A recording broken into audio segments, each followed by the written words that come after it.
Hey, I'm Leofar. Welcome to my channel, Society.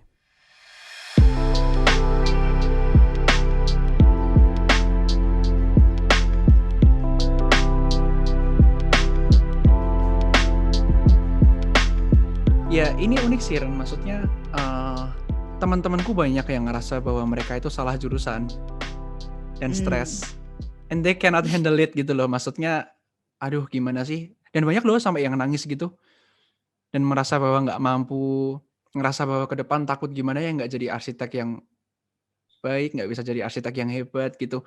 Setakut itu gitu loh. Maksudnya, even aku waktu kuliah pun aku udah dikasih tahu ke papa karena, "Kamu jangan terlalu idealis. Kamu mungkin sekarang punya idealis yang tinggi, tapi kamu belum tentu juga ke depan jadi arsitek juga," gitu loh. Anyway, right now, hello dad. You're right. Dar. Nggak, oke, maksudnya ya itu sih, banyak banget yang ngerasa bahwa mereka tuh salah jurusan dan mereka nggak bisa nge-handle itu gitu loh.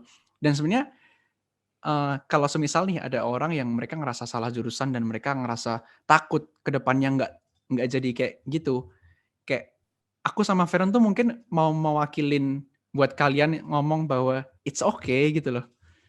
Nggak Betul. harus kita kerja sesuai apa yang kita tekunin mungkin, apa yang kita lakuin di kuliahan. Tapi di sisi lain juga kalau misal kalian bisa kejar itu, maksimalin di situ gitu loh. Karena itu bakalan lebih mudah pastinya. Karena mungkin kalau semisal temennya Feren di Tekkim, udah punya basic Tekkim, kalau kerjanya di industri teknik kimia juga pasti lebih lebih memudahkan. Tapi juga nggak menutup kemungkinan bahwa kamu bekerja di luar industri itu gitu loh. Ya nggak sih, Ren? Betul. Dan bahkan temanku yang sangat expert di Tekim ya, akhirnya waktu kerja tetap dari nol sih, Ro. Karena apa ya? Oke. Nggak walaupun teknik kimia itu ilmu eksak ya, tapi tetap di pekerjaan tuh akan jauh lebih kompleks. Oke. Pasti. Ini menarik Kecuali sih. kamu jadi operator. Kecuali kamu jadi operator yang bentuknya apa gitu ya. Itu mungkin sama terus, sama. Ini menarik sih. Maksudnya aku kira cuman di arsitek doang yang di arsitek tuh banyak banget omongan kalau yang kamu nanti kerja Hmm. itu tuh beda banget sama yang kamu pelajarin di kuliahan. Hmm. Dan ternyata jurusan lain juga kayak gitu. Aku juga maksudnya aku baru tahu ini gitu loh. Ternyata Tekkim juga waktu kuliah dan waktu kerja itu tuh beda banget. Dan di arsitek tuh juga beda gitu loh. Ya walaupun nggak beda, maksudnya ada beberapa yang kepake juga. Maksudnya kita juga tahu Iya, iya basic-basicnya pasti. kalau pondasi harus kayak gimana, kita bentang struktur harus kayak gimana, kalau misalnya sirkulasi harus kayak gimana, tapi itu kepake juga, tapi nggak 100% sesuai apa yang selama ini kita pelajarin gitu loh. Betul, betul. Ya Apalagi ya, sama Ro, ya. yang Teknik kimia itu tuh asumsinya selalu ideal, Ro. Jadi kamu kok belajar teknik kimia, mengerjakan case apa gitu ya, asumsinya tuh selalu kondisi ideal. Mungkin exact teman-teman Tekim tahu. ini ya wordnya ya. Yeah. Iya, asumsinya ideal. Jadi kan tapi waktu di lapangan kita ketemunya sama yang nggak ideal kan, Ro. Ya kan? Iya, Banyak iya, iya. aspek yang mempengaruhi itu. Banyak aspek yang mempengaruhi itu, bener. Jadi kayak nggak Jadi, sesuai sama yang kita pelajarin gitu ya. betul. Jadi teman-teman jangan merasa kalau salah, merasa apa ya? Merasa waktu kuliah, semester 2, semester 3 itu pasti masa-masa bimbang sih. Bener gak sih? Setuju banget. Semester 2 sih parah itu, kayak sempet pengen pindah jurusan nggak, Ren? Aku Ah. enggak, Oh enggak ya? enggak, Wih, mantap. enggak. Soalnya aku Gimana nih? pernah dulu. Jujur aku orangnya apa ya? Karena aku sendiri yang milih, jadi aku akan bertanggung jawab sama pilihanku. Apa namanya, kamu ada opsi kedua atau ketiga gitu nggak? Maksudnya kalau beberapa mahasiswa lain kan, ya opsi pertama misal mau masuk teknik kimia, opsi kedua apa ya? Kalau misal nggak keterima teknik kimia apa ya? Atau kamu udah tahu kayak, wah kayaknya Feren pasti udah masuk teknik kimia gitu. Sejujurnya aku orangnya idealis banget guys, sejujurnya aku idealis banget. Sebelum mencari kerja ya. Sekarang kayaknya udah kayak runtuh gitu ya tembok idealisnya ya. Waktu dulu tuh aku idealis banget.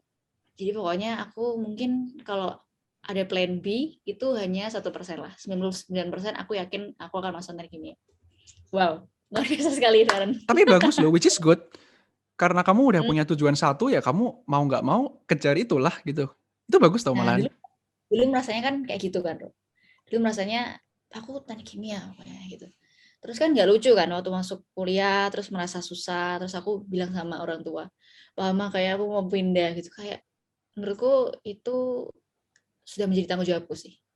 Saat aku sudah memilih, apalagi udah dibayarin orang tua ya, Ro, kayak ya kalau misalkan Iya, bayar benar-benar. uang kuliah sendiri, pindahlah. Benar-benar. Tapi ini kan kita apa ya, bertanggung jawab ke Finish what you start. betul, finish what you start. Betul. Dan always grow through what you go through. Selalu sih Yaps. itu. Itu yang tak tanamin sih. Karena kalau mikirin terus, aduh kayak aku harusnya nggak di sini ya. Lama-lama tuh kita jadi nggak belajar sih Ro, akhirnya. Kayak terlalu fokus dengan nggak cocok. Padahal sebenarnya kalau kita lihat ke kanan, lihat ke kiri, oh ini aku bisa belajar ini loh, kayak gitu. Jadi itu sih harus open minded sih. Iya. Tapi community juga penting banget sih. Maksudnya kamu juga Setuju. waktu di kuliahan punya teman-teman yang support kan. Betul. Betul. Sebenarnya Betul. aku jadi keinget nih, kemarin aku sempat ngepost di Society Time, tahu nggak yang aku kasih 2 opsi, yang pintu. Nih kalau kalian mau lihat guys, aku munculin. Ding. Apa Jadi sih yang nih? satunya itu kerja nggak sesuai passion tapi your environment support kita apa adanya gitu. Terus yang satunya lagi kerja sesuai passion tapi lingkungan nggak support. Dan itu tuh jauh banget tau. Aku nggak nyangka kalau sejauh itu gitu loh. Karena sebelum aku posting itu, aku tuh mempertimbangkan sebisa mungkin ini pilihan itu tuh imbang. Tapi nyatanya banyak banget loh yang milih A. Banyak banget menurut mereka di mana lingkungan yang support is everything. Kalau kamu Ada apa, yang Ro? bilang, aku jujur ya, aku B loh. Aku B. Apa tuh B? Yang B B yang mana ya? itu yang kerja sesuai passion tapi lingkungan nggak support nggak apa-apa. Wow. Oke, interesting. Karena ya menurutku apa ya? Ini menurutku ya guys ya. Tapi aku juga maksudnya suka. Aku sebenarnya juga kalau misalnya bisa kerja sesuai passion dan dapat lingkungan yang support, why not gitu loh. Cuman kalau semisal ada 2 pilihan itu aku milih yang B karena aku lebih pengen.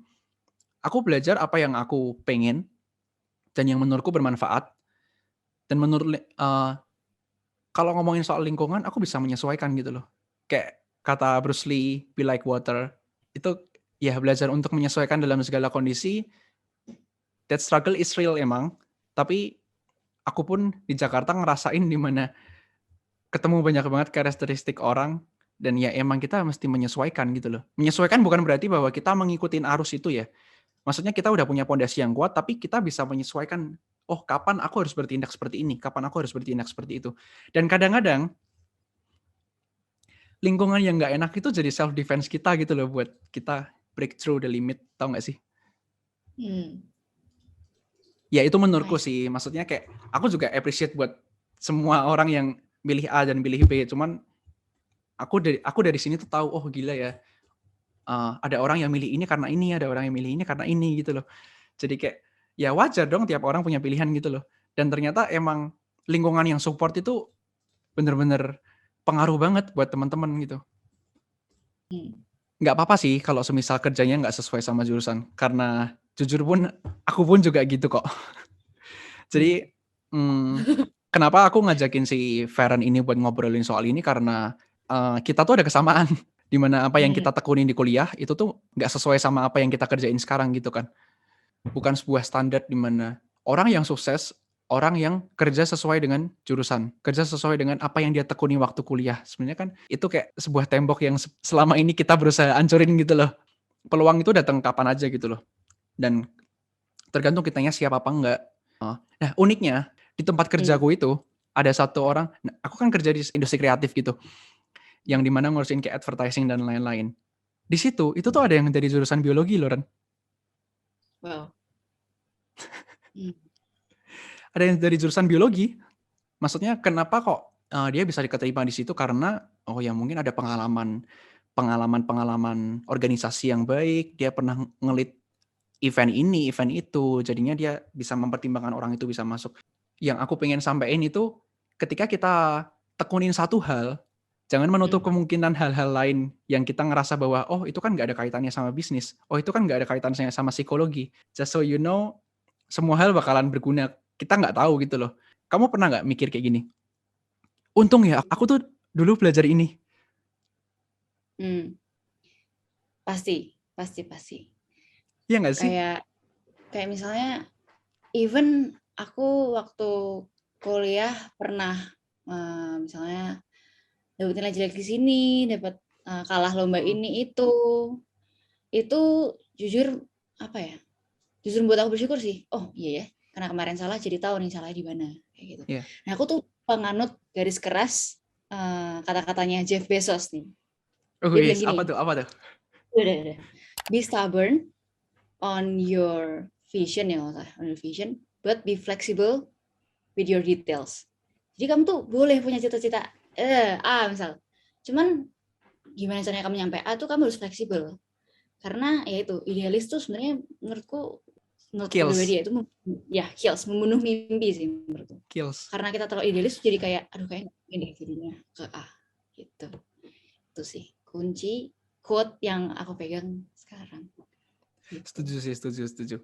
Aku juga sempat bilang sih sama orang yang ada di kantorku gitu, yang dia udah kerja selama 5 tahun. Kok kalau misalnya aku banyak nanya, sorry ya, karena emang jujur aku masih bodoh dalam bidang ini.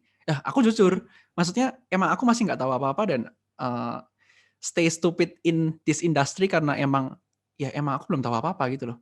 That's why aku sering nanya, dan aku lebih mending nanya daripada aku sok tahu terus aku mesti kayak, oh ini tuh yang ini, oh ini tuh yang ini, oh bisa dibikin kayak gini nih. Jadi emang mungkin terkesan kelihatan bodoh tapi ya I am gitu loh. Emang sementara ini aku masih ada di level itu dan ya emang banyak nanya sih di kerjaan. Dan sebenarnya nggak salah gitu loh. Maksudnya dari dia pun ngomong bahwa oh nggak apa-apa, aku malah suka kalau kamu banyak nanya. Apa-apa. Betul. Kalau kamu memang ada yang nggak paham, tanyain aja nggak apa-apa. Malah I appreciate it kalau semisal kamu tanya karena kamu ada concern, kamu ada keinginan buat tahu. Dia bilang kayak gitu. Betul. Jadi ya bersyukurnya aku juga ada di lingkungan di mana dia support dan mau ngasih aku contoh kayak gimana sih yang bener tuh, kayak gimana sih yang bagus, kita ngurusin campaign yang bagus tuh kayak gimana sih. Iya, betul, setuju sih. Aku merasakan itu juga selama kerja sekarang. Sebenarnya karena apa Be ya? stubborn. Kalau kita tuh bertanya dengan memposisikan diri kita tuh masih kosong, itu menjadi less annoying sih menurutku ya, buat orang lain. Nih misalnya nih, beda kalau misalnya kita tanya gini, kalau Alvaro kalau ini tuh harusnya kayak gini kan? Itu pertanyaan A. Pertanyaan B, kalau Alvaro kalau misalnya gini tuh harusnya kayak gimana ya? Kita akan jauh lebih enjoy untuk jawab pertanyaan yang B menurutku. Karena kayak kita bisa jadi, oh ini anak tuh perlu belajar ya, kayak ini anak tuh dia tuh belum tahu loh kayak gitu loh. Jadi justru kita bisa dapat ilmu yang lebih banyak menurutku, lebih banyak. Kalau misalnya yang A tuh pertanyaannya benar-benar sempit kayak ini kan, jawabnya yang iya dan enggak. Iya benar. Dan posisikan diri kita tuh masih belum tahu apa, itu bikin ya lebih banyak ilmu lah yang kita dapat. Gitu. Benar. Itu hal yang aku lihat juga di BCA sih, Hiro. Kayak this company itu apa ya? Very inovatif. Dan aku lihat banget kenapa bisa inovatif. Ini aku membocorkan rahasia dapur kayaknya. Karena aku pun lumayan kaget gitu waktu masuk BCA, baru masuk beberapa bulan, itu tuh aku udah ditawarin, Van kamu ada ide apa nih? Kita ada yang namanya BCA Innovation Award. Oh ya? Jadi nice kamu kan? Ditanyain kayak gitu? Iya. Jadi kayak, oh ternyata tuh maksudnya perusahaan segede ini tuh dia tetap menghargai inovasi sekecil apapun. Gitu. Dan jadi maksudnya nggak ngelihat senioritas, oh kamu masih anak baru, masih. Wow. Bahkan kayak atasanku itu selalu bilang, ayo Feren, kamu mau share apa nih? Kita butuh ide-ide fresh katanya gitu. Dan itu yang jujur kayak, wow. Kalau dulu orang banyak yang bilang, kalau jadi korporat lah, kamu akan menjadi robot kayak gitu kan. Pernah dengar nggak? Kamu akan cuma jadi, ya ngerjain itu terus. Aku nggak melihat itu sih sejujurnya ya. Kamu nggak merasakan itu kan? Nggak merasakan itu. Karena benar-benar di sini tuh sangat haus dengan yang namanya inovasi. Inovasinya wah dia banget sih. Dan ngomong-ngomong tentang tadi bertanya-tanya, curiosity, satu hal lagi yang aku belajar di pekerjaanku sekarang adalah if you want to get a good answer, then ask a good question. Oh, nice. Karena sebenarnya banyak bertanya itu bagus. Karena pastinya kalau kita bertanya kan berarti kita sudah menganalisa nih, terus kita punya keberanian untuk bertanya. Itu yang paling penting. Tapi kalau kita tanyanya salah, kita juga bisa jadi loh dapat jawaban yang nggak sesuai dengan apa yang kita mau. Itu yang aku belajar banget waktu waktu pertama kali kerja. Bener-bener. Ya anyway, tanyanya juga jangan yang hal-hal yang hal yang yang harusnya tidak perlu ditanyakan. Iya, betul. Harus pintar-pintar bertanya. Terus mungkin ini sih, misalkan kalau aku di dunia industri kreatif gitu kan banyak banget istilah yang baru gitu kan, dan sebelum aku kayak aku dijelasin kayak aku nggak paham, terus aku tuh sambil searching gitu loh di Google. Setuju banget ya Allah. Aduh, ini jadi curhatan. Iya gitu sih, maksudnya kenyataannya nggak seburuk itu gitu loh, kerja nggak sesuai sama apa yang kita jalani di waktu kuliah kan. Cuman maksudnya bukan ngajakin udahlah nggak usah kerja sesuai apa yang kalian tekunin, nggak gitu guys, nggak gitu. Maksudnya it's okay gitu loh, jangan yang sedepresi itu, it's okay kok, nggak harus sama apa yang kita tekunin di waktu kuliah. Masih banyak peluang juga kok. Lagian selama kita masih muda tuh menurutku cobain aja sih semua. Menurutku ya. Kalau kata Feliandro Ruby, apa tuh? Lebih mending nyoba 9 passion yang berbeda terus tahu kamu sukanya di mana. Daripada kita udah tekunin satu hal itu ternyata amit-amitnya kita nggak suka gitu. Aku lebih mendingan nyesel, kok aku udah ngambil itu ya. Kok aku udah ngambil terlalu banyak ini ya. Daripada nyesel, tahu gitu dulu aku ambil ini ya. Tahu nggak sih? Ini beda banget nih. Nyesel kamu udah ngambil atau nyesel nggak ambil. Sama-sama nyesel tapi kayak masih menurutku masih worth it kalau semisal kita nyeselnya kita udah pernah ambil itu. Karena kita tahu hasilnya gitu loh. Setuju. Terus ada satu hal juga nih yang aku menurutku satu nilai yang bagus banget yang aku lihat dari banyak orang sukses. Salah satunya Jack Ma. Dia selalu bilang, kalau misalnya teman-teman belum tahu ya, dulu kan Jack Ma itu kalau nggak salah dia cuman, aku lupa sih profesinya apa ya, cuman dia bahkan nggak bisa bahasa Inggris, kayak bahasa Inggrisnya kurang lancar. Nggak bisa bahasa Inggris. Nggak bisa bahasa Inggris. Coba Oke, anyway. Kayak gitu. receh. Bisa bahasa Inggris ya bahkan. Tapi dia punya mental untuk dia bahkan ngetem ya kalau salah. Dia ngetem di sebuah tempat yang banyak orang asingnya. Terus dia ajakin ngomong gitu, lama dia lancar dan sebagainya. Dan dia share, dia pegang prinsip ini. Fail fast, then you learn faster. Gitu. Kalau kamu cepat gagal, kamu akan cepat belajar gitu. Jadi harus berani cobain aja dulu. Bener. Cobain aja dulu. Cobain aja. Aku juga ngedapetin kata-kata itu dari company-ku yang sekarang sih. Kayak aku kan selalu sering tanya kan, kalau ini misalnya kita ada produksi, kita mesti ngurusinnya gimana, mesti ininya gimana. Dan tau gak sih, company yang aku kerja sekarang itu tuh, mereka tuh menerapkan sistem learning by doing. Jadi tuh, aku sering banget dengar kata-kata, nanti kan kamu bakalan tahu. Emang itu trial and error kok. Kayak bagi orang yang baru itu kan, aduh gimana ini? Ini kan sebuah tuntutannya kita buat ngelakuin hal yang kita awalnya nggak pernah lakuin, tapi kita mesti lakuin secara perfect gitu loh. Tapi itu iya sih, jadi keinget gitu loh yang kamu kasih tahu tadi tuh, yang Jack Ma itu. Kamu tuh suka baca buku ya, Ren? Suka. Kalau jadi lagu gitu ya aku. Soalnya semenjak kerja, pulang tuh rasanya pengennya istirahat kan, Ro. Kayak rasanya rebahan lah. Soalnya kebetulan introvertku tuh lumayan tinggi banget sih, Roh. Sangat Berapa tinggi persen? sampai kadang kalau misalnya, iya udah sampai rumah tuh aku lowbat kayak ingin tidur gitu.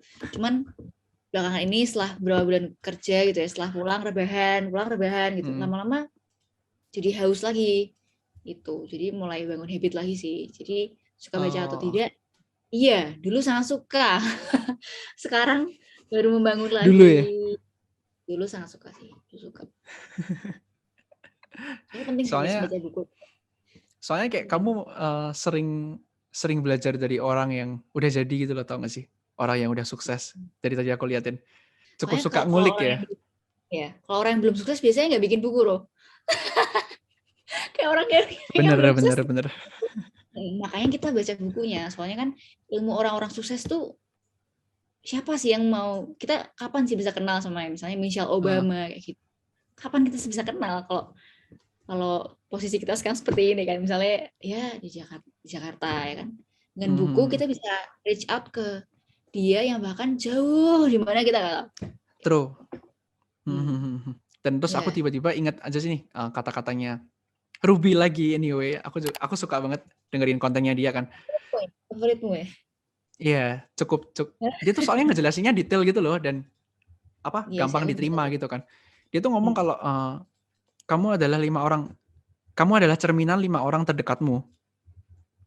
Jadi menurutku punya teman-teman yang support, komunitas yang support itu benar-benar big impact banget lah buat kita.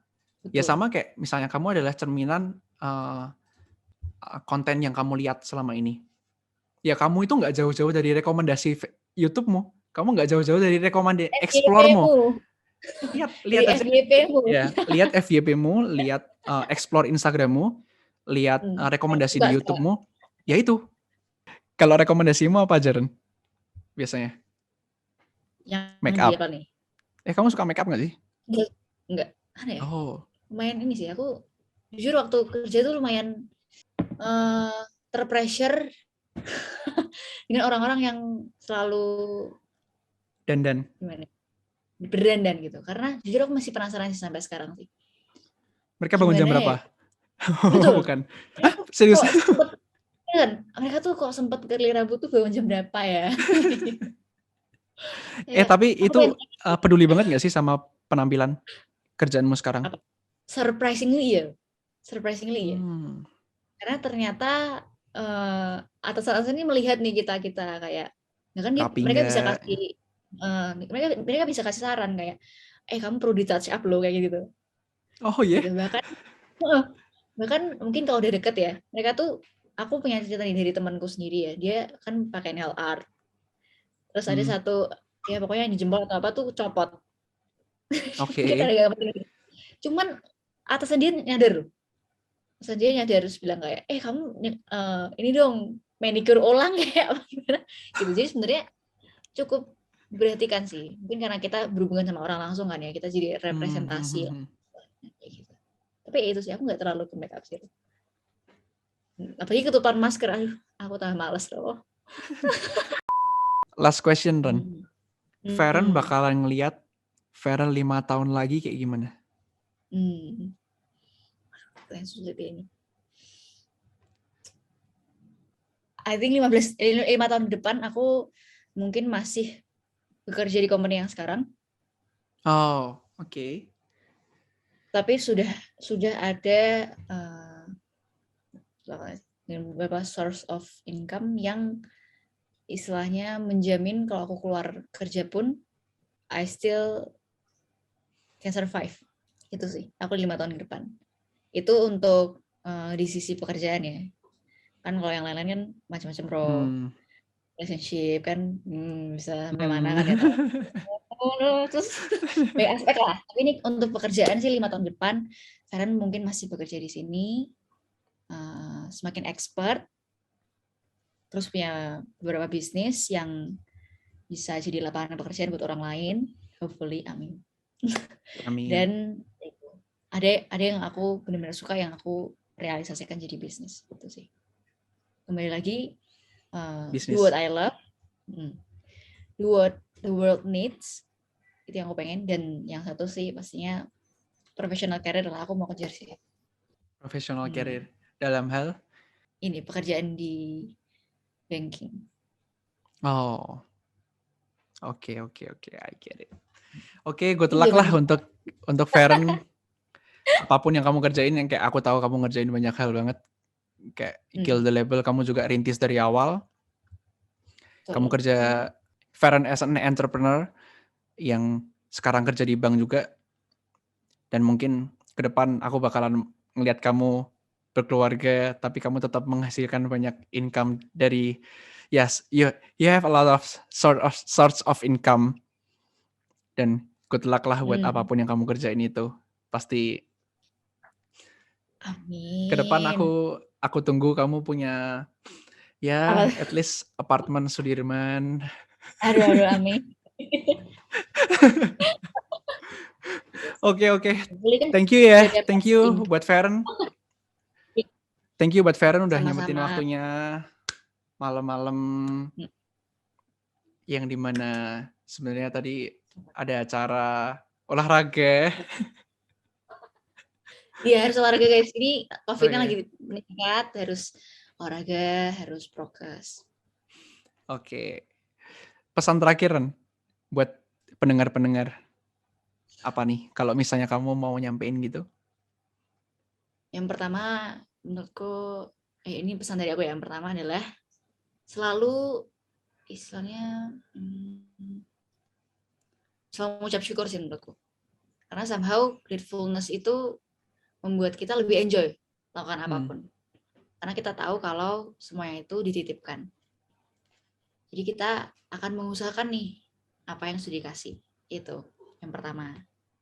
Yang kedua adalah sebenarnya mungkin lebih ke value yang kita sebaiknya punya sih menurutku ya.